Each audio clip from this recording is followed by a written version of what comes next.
Marcus Aurelius a dit un jour, choisissez de ne pas être blessé, et vous ne vous sentirez pas blessé, ne vous sentez pas blessé, et vous ne l'avez pas été. Dans notre quête de relations fructueuses, le stoïcisme nous éclaire sur l'art de discerner le caractère, en particulier chez les femmes. Aujourd'hui, nous nous concentrons sur les signaux d'alarme cruciaux chez les femmes, guidés par la sagesse stoïcienne. Il ne s'agit pas seulement des signes d'alerte, mais d'une plongée profonde dans la compréhension de ce qui rend une relation avec une femme vraiment enrichissante ou potentiellement difficile. Restez avec nous jusqu'à la fin de la vidéo, où je partagerai une stratégie concise pour identifier rapidement ces signaux d'alarme dans la vie quotidienne. Avant de commencer, j'apprécierais que vous aimiez la vidéo afin que vous puissiez m'aider à continuer à diffuser la philosophie stoïcienne.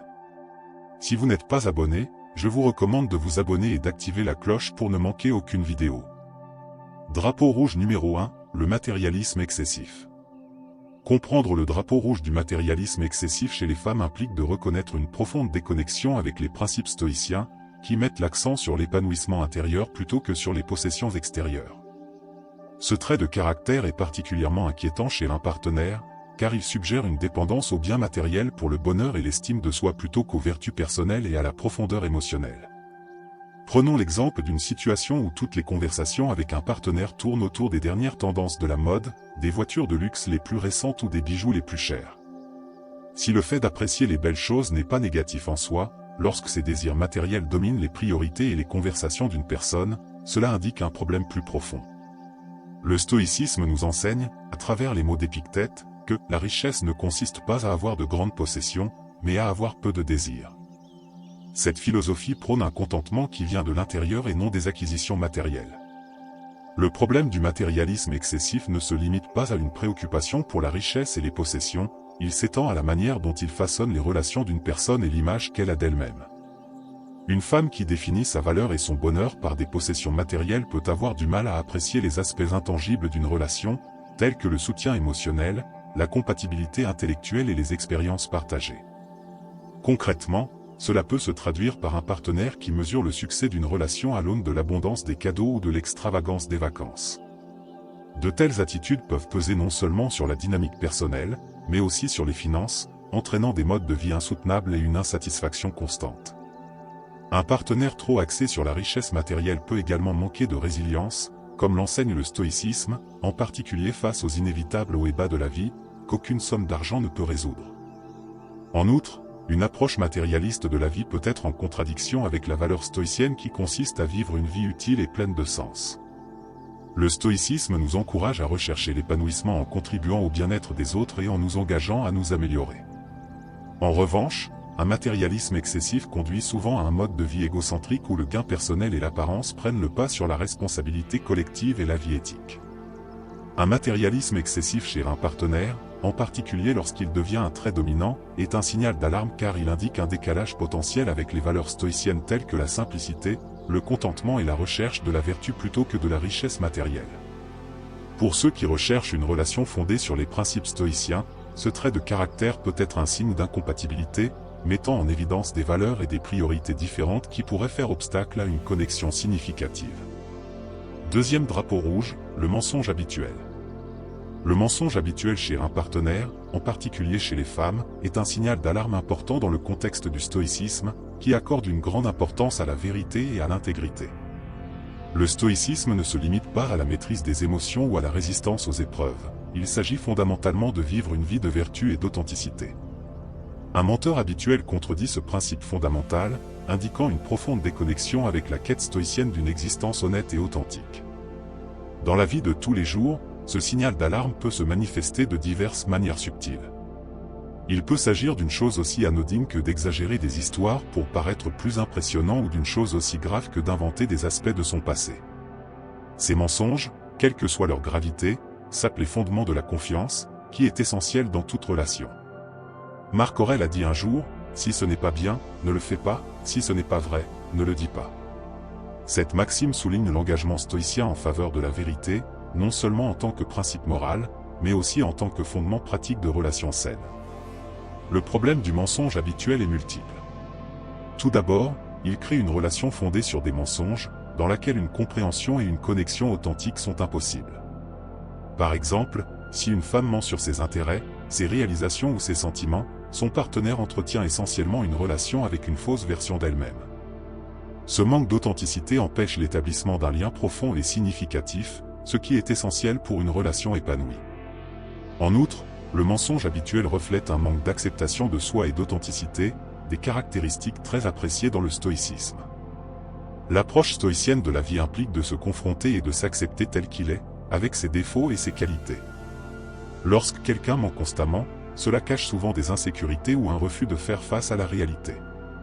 Ce comportement entrave non seulement le développement personnel, mais crée également un obstacle à une véritable intimité dans une relation. En outre, le stoïcisme enseigne l'importance de la responsabilité personnelle et le rôle des actions individuelles dans la formation du caractère d'une personne. Le mensonge habituel est un choix délibéré qui façonne le caractère d'une personne de manière négative. Il reflète un modèle de tromperie qui peut s'étendre au-delà de la relation à d'autres domaines de la vie, tels que les interactions professionnelles et sociales. Ce modèle de malhonnêteté peut conduire à une vie remplie de méfiance, de conflits et d'un manque de liens significatifs. En conclusion, le mensonge habituel chez une femme est un signal d'alarme important car il va à l'encontre des valeurs stoïciennes fondamentales que sont la vérité, l'intégrité et l'authenticité. Un tel comportement indique un manque d'alignement avec les principes stoïciens, suggérant des défis potentiels dans la construction d'une relation stable, confiante et profondément connectée. Pour ceux qui recherchent un partenariat fondé sur l'honnêteté et la compréhension authentique, le mensonge habituel est un signe clair de prudence, indiquant une divergence par rapport à la voie de la vertu stoïcienne. Drapeau rouge numéro 3, la paresse chronique. La paresse chronique, lorsqu'elle est observée chez un partenaire, est une contradiction flagrante avec les valeurs stoïciennes, et elle revêt une signification particulière lorsqu'elle est observée chez les femmes. Le stoïcisme, qui prône des vertus telles que la diligence, la détermination et la contribution active à la vie et à la communauté, trouve une contradiction évidente dans la paresse persistante. Il ne s'agit pas seulement d'un repos ou d'un loisir occasionnel, mais d'une réticence permanente à s'engager dans des activités utiles ou à assumer des responsabilités. Imaginez un scénario dans lequel, indépendamment de ses capacités, l'un des partenaires se dérobe systématiquement non seulement aux tâches ménagères, mais aussi à la poursuite de ses ambitions personnelles ou à la participation à des activités communautaires. Cette inaction habituelle va au-delà d'un besoin de détente, il s'agit d'un choix délibéré d'éviter les responsabilités de la vie et les occasions de s'améliorer. Sénèque nous rappelle que la vie, même si elle semble longue, est souvent raccourcie par notre inaction. Dans une relation, cela se traduit non seulement par une perte de potentiel personnel, mais aussi par un transfert injuste du fardeau sur l'autre partenaire. Lorsque ce trait de caractère apparaît chez les femmes, il peut perturber l'équilibre attendu dans un partenariat. Une femme qui fait preuve d'une paresse chronique peut créer une dynamique déséquilibrée dans laquelle son partenaire finit par compenser son manque d'action. Ce déséquilibre ne se limite pas aux tâches quotidiennes, mais s'étend à des aspects plus profonds de la relation, tels que le soutien émotionnel, la croissance intellectuelle et les expériences de vie partagées. Le stoïcisme, qui nous incite à nous améliorer et à apporter une contribution positive à notre environnement, considère cette absence d'activité comme une déviation par rapport à une vie vertueuse et épanouissante. Cette habitude de l'inaction contraste également avec la croyance stoïcienne en la réalisation du potentiel de chacun et en une vie en harmonie avec notre nature innée. Le stoïcisme encourage la reconnaissance et la réalisation de nos capacités, par conséquent, un choix constant d'inactivité peut suggérer un désalignement avec notre propension naturelle à la croissance et à la réalisation de soi. De plus, il faut tenir compte des occasions manquées de partager des expériences et de s'épanouir au sein d'une relation. Le stoïcisme ne se limite pas à l'introspection et à l'endurance, il valorise également la richesse des expériences humaines partagées et le développement personnel qu'elles favorisent. Un partenaire pris dans l'étau de la paresse chronique risque de passer à côté de ces expériences enrichissantes, limitant ainsi la profondeur et la joie de la relation. Ainsi, observer une paresse chronique chez un partenaire, en particulier lorsqu'elle fait partie intégrante de sa personnalité, signale un décalage fondamental avec la quête stoïcienne d'une vie engagée et utile. Ce trait de caractère peut conduire à une relation déséquilibrée, à une croissance personnelle entravée et à une vie qui n'atteint pas son plein potentiel tel qu'il est envisagé par les principes stoïciens. Pour ceux qui recherchent un partenaire qui partage les idéaux stoïciens de participation active, d'amélioration personnelle et d'engagement significatif dans la vie, ce trait de caractère est un indicateur clair de discorde potentielle. Drapeau rouge numéro 4, le non-respect des limites personnelles. Le non-respect des limites personnelles est un signal d'alarme important, et sa manifestation dans une relation peut être particulièrement inquiétante. Le stoïcisme, qui met l'accent sur le respect de soi et des autres, explique pourquoi ce trait est problématique dans les relations. Les limites sont essentielles pour préserver l'individualité, le respect et la compréhension mutuelle. Un partenaire, surtout s'il franchit régulièrement ses limites, peut perturber l'équilibre et l'harmonie que le stoïcisme cherche à atteindre. Ce signal d'alarme a du poids lorsqu'il est observé chez les femmes, car il va à l'encontre du principe stoïcien du respect de l'autonomie d'autrui, pierre angulaire de toute relation saine. Le stoïcisme nous enseigne, à travers la sagesse de Marc Aurèle, à être tolérant avec les autres et strict avec nous-mêmes. Ce conseil souligne l'importance de respecter les limites des autres tout en étant discipliné quant à nos propres actions. Le problème de la violation des limites va au-delà du simple manque de respect, il indique souvent un problème plus profond de contrôle et un manque de confiance. Dans le stoïcisme, la confiance et le respect sont fondamentaux pour le développement personnel et les relations saines. Lorsqu'une femme ne respecte pas régulièrement les limites, il peut en résulter une atmosphère de méfiance et de tension constante, ce qui va à l'encontre de l'idéal stoïcien d'une vie paisible et harmonieuse. En outre, le non-respect des limites entrave le développement personnel et l'exploration de soi, deux aspects essentiels du stoïcisme. Un partenaire qui ne respecte pas les limites peut vous empêcher de poursuivre vos intérêts, de passer du temps avec vos amis ou même de vous engager dans une réflexion personnelle, autant d'éléments essentiels à une vie bien équilibrée et épanouie. Le non-respect des limites personnelles dans une relation, en particulier de la part d'une femme, peut donc être considéré comme une divergence par rapport aux valeurs stoïciennes. Il suggère un manque d'alignement sur des principes tels que le respect mutuel, la confiance et l'importance de l'espace personnel et de l'autonomie. Pour ceux qui valorisent les idéaux stoïciens dans leurs relations, un tel trait est un signal d'alarme, indiquant une discorde potentielle et une relation qui peut avoir du mal à fournir le respect mutuel et la croissance que le stoïcisme préconise. Cinquième drapeau rouge, la colère excessive ou la vengeance.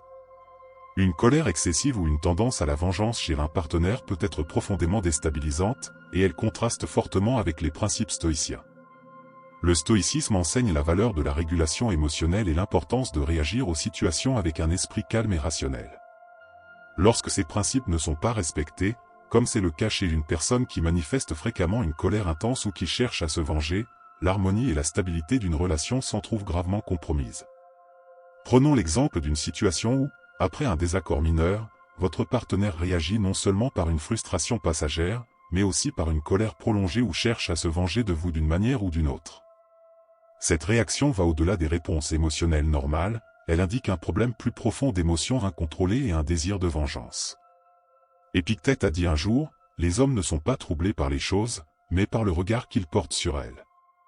Cette sagesse est particulièrement pertinente ici, car elle met en évidence la croyance stoïcienne selon laquelle il faut contrôler nos réactions aux événements extérieurs, plutôt que de les laisser nous contrôler.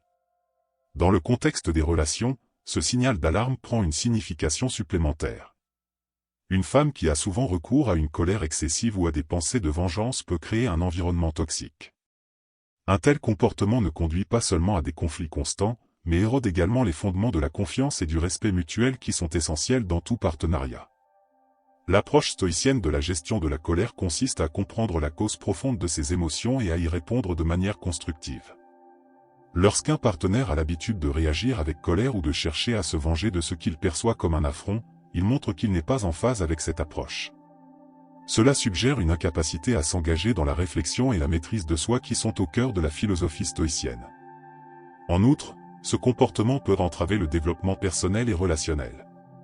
Le stoïcisme nous encourage à tirer des leçons de nos expériences et à nous renforcer grâce à elles.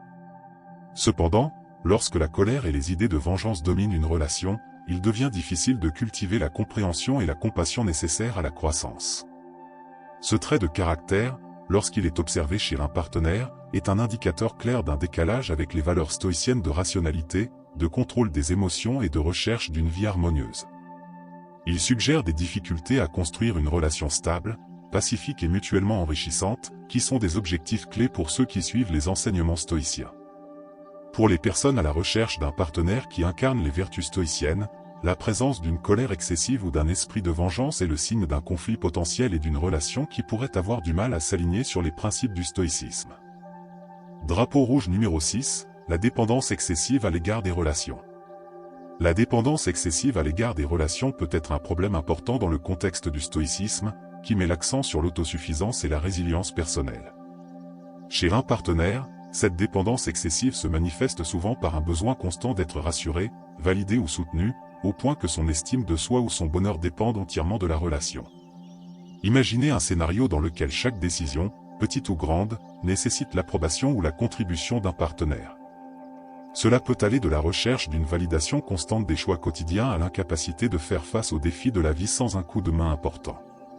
Il ne s'agit pas de rechercher un soutien dans les moments difficiles, ce qui est un aspect naturel de toute relation, il s'agit plutôt d'une dépendance omniprésente qui étouffe la croissance et l'autonomie de l'individu. Épictète, soulignant le principe stoïcien de la liberté, a déclaré « La liberté est le seul but valable dans la vie. Elle s'acquiert en ignorant les choses qui échappent à notre contrôle. » Cette réflexion en dit long sur l'importance de l'autonomie dans le stoïcisme. Lorsque ce trait de caractère est évident, il peut conduire à une dynamique déséquilibrée dans la relation. Le partenaire devient davantage un gardien ou une source constante d'approbation, plutôt qu'un participant égal dans un partenariat de soutien mutuel. Selon la vision stoïcienne, chaque individu doit avoir la force intérieure et l'autonomie nécessaires pour faire face aux défis de la vie. La dépendance excessive sape cet idéal et conduit souvent à une relation dans laquelle le bien-être émotionnel et psychologique d'une personne dépend excessivement de l'autre. Cette tendance à la dépendance excessive peut être particulièrement difficile à vivre car elle masque souvent des problèmes plus profonds d'estime de soi et d'insécurité personnelle. Le stoïcisme enseigne la valeur de la recherche intérieure de la validation et du contentement, plutôt que la recherche extérieure. Un partenaire qui dépend trop de la relation pour son bonheur et son estime de soi peut avoir des difficultés avec cette pratique stoïcienne fondamentale de la réflexion intérieure et de l'auto-validation. En outre, une telle dépendance excessive peut limiter le développement personnel.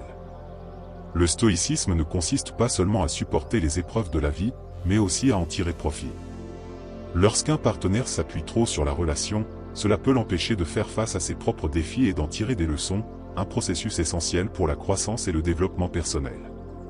Par essence, la dépendance excessive dans une relation va à l'encontre des idéaux stoïciens d'indépendance, d'autosuffisance et de croissance personnelle. Elle suggère un déséquilibre potentiel dans la relation et un écart par rapport à la quête stoïcienne d'une vie menée par la force intérieure et la vertu personnelle. Pour ceux qui apprécient les principes du stoïcisme, ce trait peut être un signal clair d'incompatibilité, indiquant un partenariat qui pourrait ne pas s'aligner sur la voie stoïcienne de l'autosuffisance et du développement personnel. Drapeau rouge numéro 7, incapacité à faire face à l'adversité. L'incapacité à faire face à l'adversité est un signal d'alarme qui contraste fortement avec les principes stoïciens, qui prônent la résilience et la capacité à relever les défis de la vie avec sang-froid et force. Lorsque ce trait de caractère se manifeste chez un partenaire, il indique souvent un décalage plus profond avec les vertus stoïciennes d'endurance et de rationalité face aux difficultés. Imaginez un scénario dans lequel, face à des revers ou à des défis même mineurs, un partenaire se montre excessivement affligé ou vaincu, incapable de trouver un moyen constructif d'aborder le problème. Cette réaction va au-delà des réactions émotionnelles normales à l'adversité, elle révèle une incapacité fondamentale à faire preuve de raison et de résilience face aux difficultés. La sagesse de Sénèque est pertinente à cet égard, une pierre précieuse ne peut être polie sans frottement, et un homme ne peut être perfectionné sans épreuve. Cet adage stoïcien résume la philosophie selon laquelle l'adversité n'est pas seulement une partie inévitable de la vie, mais un creuset de croissance et d'amélioration de soi. Dans les relations, cette incapacité à faire face à l'adversité peut créer une dynamique dans laquelle l'un des partenaires joue constamment le rôle de consolateur ou de solutionneur de problèmes, tandis que l'autre reste passif ou trop dépendant de lui pour son soutien émotionnel. Le stoïcisme met fortement l'accent sur l'idée que nous devrions nous efforcer d'être autonomes et capables de relever les défis de la vie. Un partenaire qui lutte de manière significative contre l'adversité peut trouver difficile de maintenir cet idéal stoïcien, ce qui conduit à une relation qui manque d'équilibre et de soutien mutuel. En outre, ce trait de caractère peut entraver la croissance et le développement de la relation elle-même. Le stoïcisme enseigne que les défis et les obstacles sont des opportunités d'apprentissage et de croissance. Cependant, lorsque l'un des partenaires est incapable de faire face à l'adversité avec résilience, cela peut empêcher la relation d'évoluer et de se renforcer grâce à ces expériences partagées. Cette incapacité à faire face à l'adversité dans une relation suggère des difficultés à s'aligner sur la voie stoïcienne qui consiste à affronter les défis de la vie avec force et rationalité. Elle indique des difficultés potentielles à créer un partenariat équilibré, solidaire et mutuellement enrichissant, capable de résister aux épreuves inévitables de la vie et de s'en enrichir. Pour ceux qui suivent les enseignements stoïciens et recherchent un partenaire qui incarne ces vertus, ce trait peut être un indicateur clair de discorde et d'une relation qui pourrait avoir du mal à prospérer sous la pression des adversités de la vie.